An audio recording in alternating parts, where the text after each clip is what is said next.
Dalam menyikapi episode kehidupan, ujian demi ujian yang Allah berikan datang silih berganti kepada kita, maka sikap seorang mukmin adalah sabar.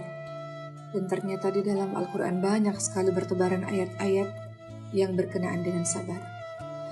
Mari sejenak kita lihat surah Ali Imran ayat 200. Allah Subhanahu wa ta'ala berfirman, A'udzu billahi minasyaitonir rajim.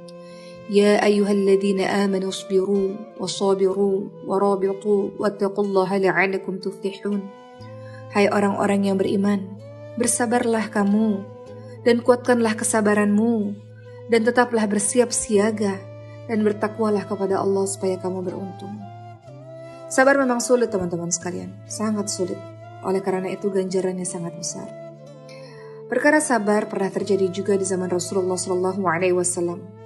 Ketika itu Rasulullah SAW sedang melewati seorang wanita yang sedang menangis di sisi kuburan.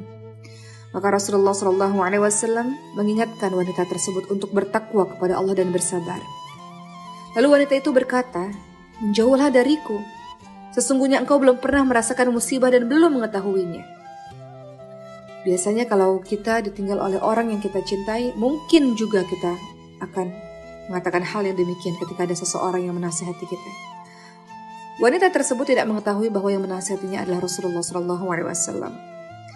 Ketika pada akhirnya beliau tahu, sang perempuan ini tahu, maka sang perempuan ini pun mendatangi Rasulullah untuk meminta maaf. Dan Rasulullah SAW ingatkan kepada wanita tersebut, sesungguhnya yang namanya sabar adalah ketika di awal musibah. Di awal musibah, ketika mendapatkan pukulan yang pertama itulah, maka di saat itulah kita harus kedepankan sabar. Allah Subhanahu wa ta'ala ingatkan dalam surah Ali Imran ayat 146. Allahu yuhibbus sabirin. Allah menyukai orang-orang yang sabar. Sabar berat. Oleh karena itu Allah tahu dan Allah menyukai, Allah mencintai orang-orang yang sabar. Pada saat apa kita harus bersabar, sahabat sekalian? Tentu saja yang pertama pada saat kita sedang bersedih. Allah Subhanahu wa ta'ala menguji kita dengan berbagai macam ujian silih berganti. Dalam surah Al-Baqarah 155 Allah sendiri yang berfirman, A'udzu billahi minasyaitonir rajim.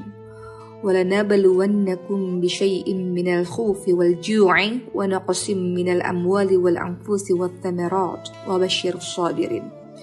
Sesungguhnya kami berikan cobaan kepada kalian dengan sedikit ketakutan, kelaparan, kekurangan harta, jiwa dan buah-buahan, dan beritakan berita gembira untuk orang-orang yang sabar. Allah uji kita. Kadang kita takut, Allah uji kita dengan kadang kita lapar, kadang kita kehilangan harta kita, kadang meninggal orang-orang yang kita cintai. Tapi Allah ingatkan, berikan kabar gembira untuk orang-orang yang sabar. Bahkan dalam surah Al-Baqarah 153 Allah Subhanahu wa ta'ala juga ingatkan, A'udzu billahi minasyaitonir rajim. Ya ayyuhalladzina amanu ista'inu bis-sabri was-shalah, innallaha ma'as sabirin. Wahai orang-orang yang beriman, mintalah pertolongan kepada Allah dengan sabar dan mengerjakan salat. Sesungguhnya Allah bersama dengan orang-orang yang sabar. Minta pertolongan kepada Allah dengan sabar dan salat. Menangislah di atas sejadah. Bersujud berlama-lama.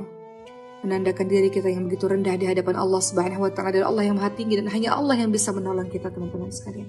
Sabar. Bahkan di dalam surah Al-Baqarah ayat 177 Allah Subhanahu wa ta'ala juga berfirman yang artinya, dan orang-orang yang sabar dalam kesempitan, penderitaan, dan dalam peperangan, mereka itulah orang-orang yang benar imannya, dan mereka itulah orang-orang yang bertakwa. Dan sabar ternyata tidak hanya pada saat kita sedang bersedih, namun sabar juga pada saat kita mengerjakan kebaikan. Untuk istiqamah dalam kebaikan tidak mudah. Untuk jadi orang baik, melakukan ibadah terus-menerus tidak mudah. Diperlukan kesabaran di dalamnya. Teman-teman lihat dalam surah Thaha ayat 132 Allah Subhanahu wa ta'ala berfirman, A'udzu billahi minasyaitonir rajim. Wa'mur ahlaka bis-shalati wastabir 'alaiha, yang artinya, dan perintahkanlah kepada keluargamu mendirikan salat dan bersabarlah kamu dalam mengerjakannya. Dalam perkara salat pun kita diminta untuk bersabar. Dalam mendirikan salat yang menjadi tiang agama bagi kita, sabar agar kita istiqamah dalam mengerjakannya.